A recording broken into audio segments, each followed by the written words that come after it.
तो यहाँ पर आप देख सकते हैं वीडियो काफ़ी इंपॉर्टेंट टॉपिक पर होने वाला है, क्योंकि इस वीडियो में हम बात करने वाले, एक हमारे दोस्त ने पूछा है कि अगर आउटडोर कंडेंसर को फ्लश करना हो तो किस तरह से कर सकते हैं। आज कंप्लीट एकदम बिल्कुल प्रैक्टिकल से भी बेहतर मैं बताने वाला हूं कि किस तरह से आउटडोर को फ्लश किया जाता है और इनडोर को कैसे फ्लश किया जाता है, अलग अलग करके, वो भी वर्कशॉप कंप्रेसर से।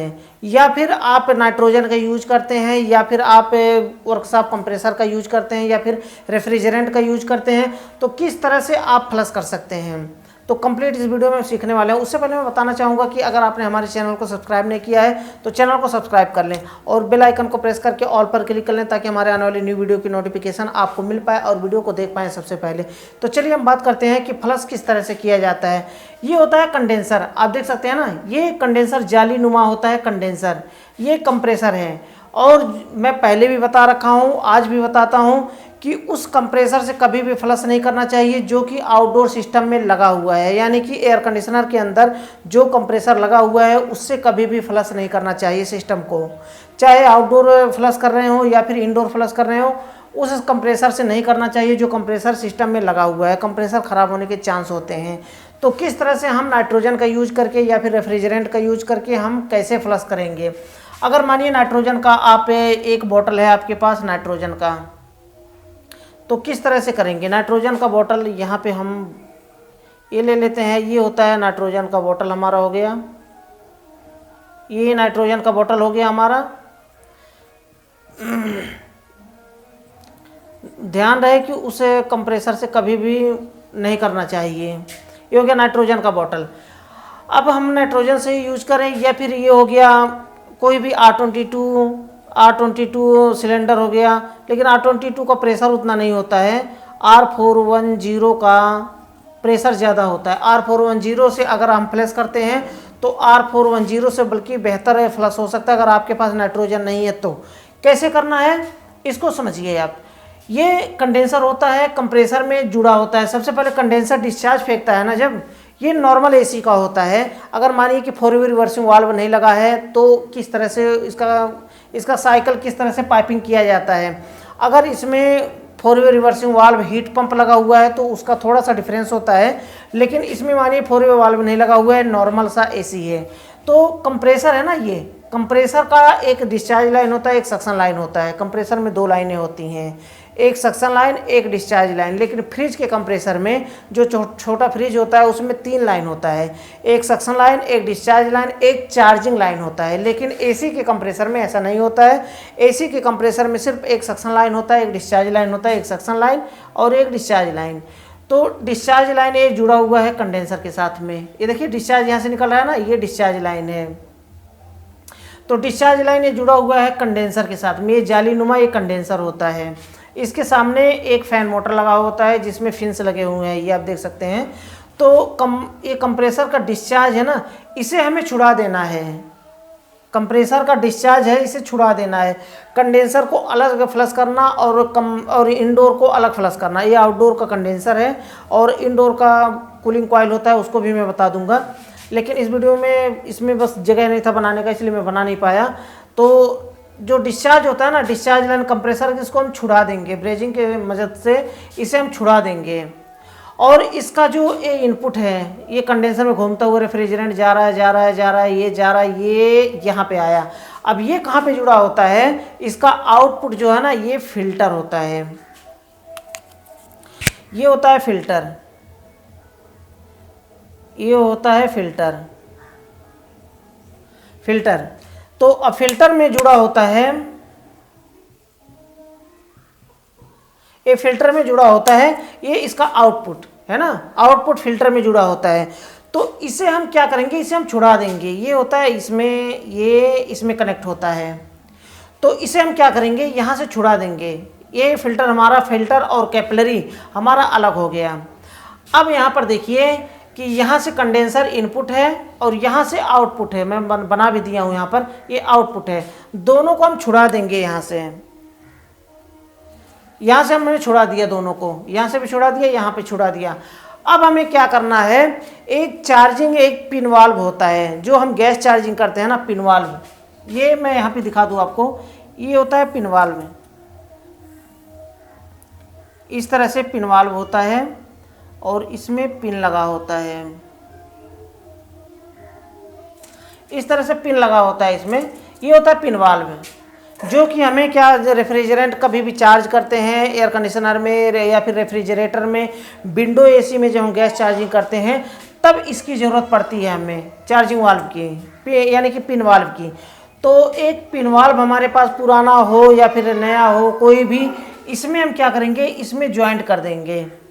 अब देखिए ध्यान में रखिए, चाहे हम इनपुट में ज्वाइंट करें या फिर आउटपुट में ज्वाइंट करें, बात एक ही है। किधर से भी, इधर अगर ज्वाइंट करते हैं पिन वाल्व को तो यहाँ से रेफ्रिजरेंट को या फिर नाइट्रोजन को मारेंगे तो यहाँ से बाहर निकलेगा, यहाँ से करके बाहर निकलेगा ये रेफ्रिजरेंट, कोई भी हो यहाँ से बाहर निकलेगा, यहाँ से बाहर निकलेगा। यहाँ से जब हम यहाँ से छोड़ेंगे नाइट्रोजन को, ये घूमता हुआ यहाँ से आएगा, यहाँ से बाहर फेंक देगा, यहाँ से बाहर फेंक देगा।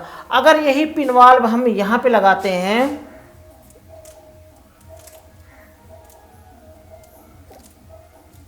ये अगर पिन वाल्व हमें यहाँ पर लगाते हैं तो यहाँ से जब हम प्रेशर को मारेंगे तब ये घूमता हुआ जाएगा और यहाँ से आकर के निकलेगा। मतलब कि एक तरफ से हम डालेंगे रेफ्रिजरेंट को, नाइट्रोजन को एक तरफ से डालेंगे और दूसरी तरफ से निकाल देंगे।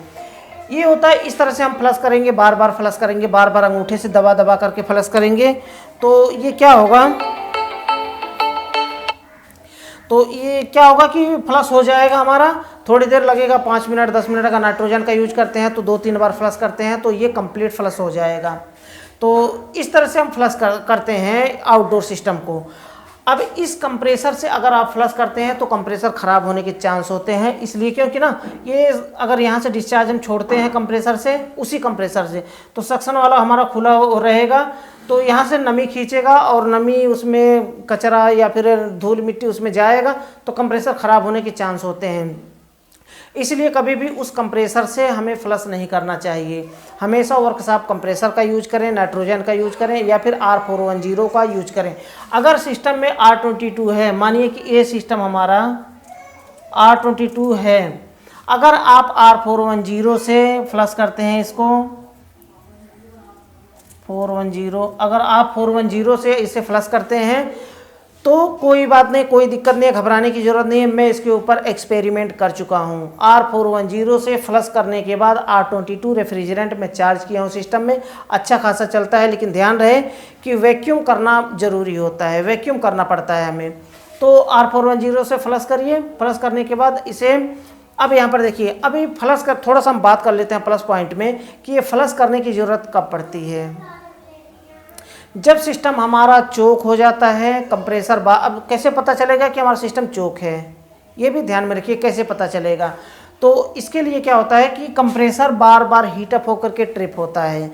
जब बार बार हीटअप होकर के ट्रिप होता है तो ऑलरेडी मैं इस टॉपिक पर वीडियो बना चुका हूँ काफ़ी डीप में। अगर उस वीडियो को आपने नहीं देखा, नीचे डिस्क्रिप्शन में आपको लिंक मिल जाएगा या फिर आई बटन में फ्लैश हो रहा होगा, वहाँ से क्लिक करके उस वीडियो को देखिए और सीखिए कि कंप्रेसर ट्रिप होने के क्या क्या रीज़न होते हैं। इस वीडियो में हम बात नहीं करने वाले हैं, इसमें सिर्फ मैं यही बता रहा हूँ कि फ्लश कैसे किया जाता है।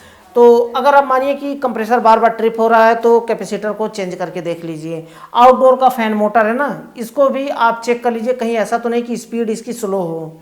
अगर स्लो नहीं है और ये सही स्पीड में चल रहा है, कैपेसिटर भी हमने चेक कर लिया, कैपेसिटर भी सही है, इंडोर का ब्लोअर भी सही चल रहा है, रेफ्रिजरेंट भी नॉर्मल है, सही है जितना होना चाहिए, कम या फिर ज़्यादा नहीं है, तो फिर सीधा हम क्या करेंगे, ये फिल्टर होता है हमारा, यहाँ पर आकर के चोकिंग होता है। ये इंडोर का ये इनपुट होता है कंडेंसर का, यहाँ से निकलता है रेफ्रिजरेंट, यहाँ से घूमते घूमते घूमते घूमते घूमते यहाँ पर आता है और यहाँ पर आकर के ये ज्वाइंट होता है, यहाँ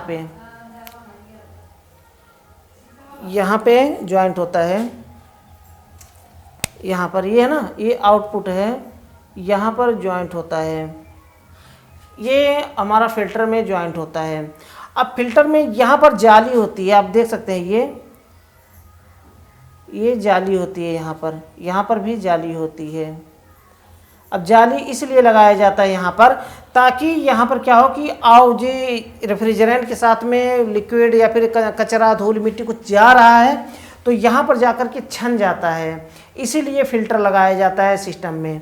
अब फिल्टर लगे रहने का मतलब ये है कि हमारा कंप्रेसर सेफ बच जाता है। तो यहाँ पर आकर के फंस जाता है, तो हमें फ़िल्टर और कैपिलरी निकालना, इसलिए मैं बार बार बताता हूँ कि फ़िल्टर में आकर के कचरा फंसता है, कैपिलरी में नहीं। तो कैपिलरी आप इसे साफ़ करके फ्लश करके वापस से लगा सकते हैं, अगर नया कैपिलरी लगाएं तो और बेहतर होगा।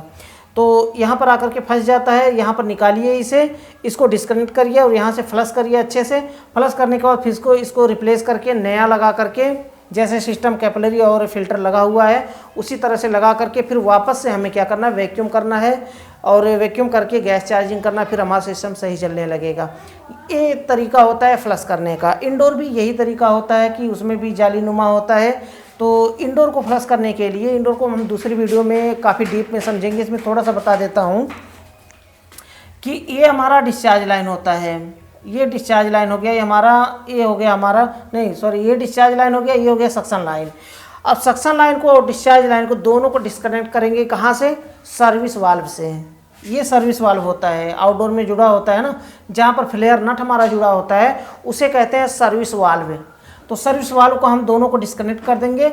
अब वही तरीका है कि यहाँ से हम रेफ्रिजरेंट को या फिर नाइट्रोजन को यहाँ से मारेंगे, एक बार सक्शन से मारेंगे, डिस्चार्ज से आकर के यहाँ से निकल जाएगा। एक बार यहाँ से डिस्चार्ज से मारेंगे, एक बार नहीं मतलब बार बार करेंगे ऐसा, ताकि अच्छे से इंडोर भी फ्लश हो जाए, उसमें भी जितने ऑयल है कचरा है उसमें सब बाहर निकल जाए। तो एक बार डिस्चार्ज से करके इस तरह से मारेंगे, थोड़ी देर फ्लश करेंगे, उसके बाद सक्शन के रास्ते से मारेंगे। अब उसमें चाहे आप डेड नट लगाएं या फिर उसमें फ्लेयर, कोई भी कुछ भी लगाएं, कैसे भी करके आपको वहाँ से रेफ्रिजरेंट को छोड़ना है। या तो आप सर्विस वाल्व में लगे लगे इसको कर सकते हैं, पहले जहाँ से रेफ्रिजरेंट आपको छोड़ना है, डिस्चार्ज से छोड़ना है, तो डिस्चार्ज का सर्विस वाल्व में फ्लेयर नट जुड़ा होना चाहिए और इसका एलक्यू वाल्व हमें बंद कर देना है ताकि आउटडोर में ना जाने पाए। जब हम एलक्यू वाल्व को बंद कर देंगे तो सीधा इंडोर में जाएगा, यानी कि ये कॉपर पाइप जो लगा होता है इंडोर से आउटडोर को जोड़ने वाली, वो सीधा इंडोर की तरफ जाएगा, इंडोर में जाएगा, इंडोर से फ्लश होता हुआ सक्शन के रास्ते से वापस बाहर आ जाएगा। तो ये सक्शन लाइन हमारा खुला होना चाहिए। तो इसके बारे में हम डीप में दूसरी वीडियो में समझेंगे, ये वीडियो काफ़ी लंबा हो जाएगा। तो ये छोटा सा वीडियो था, छोटी सी जानकारी थी। अगर वीडियो पसंद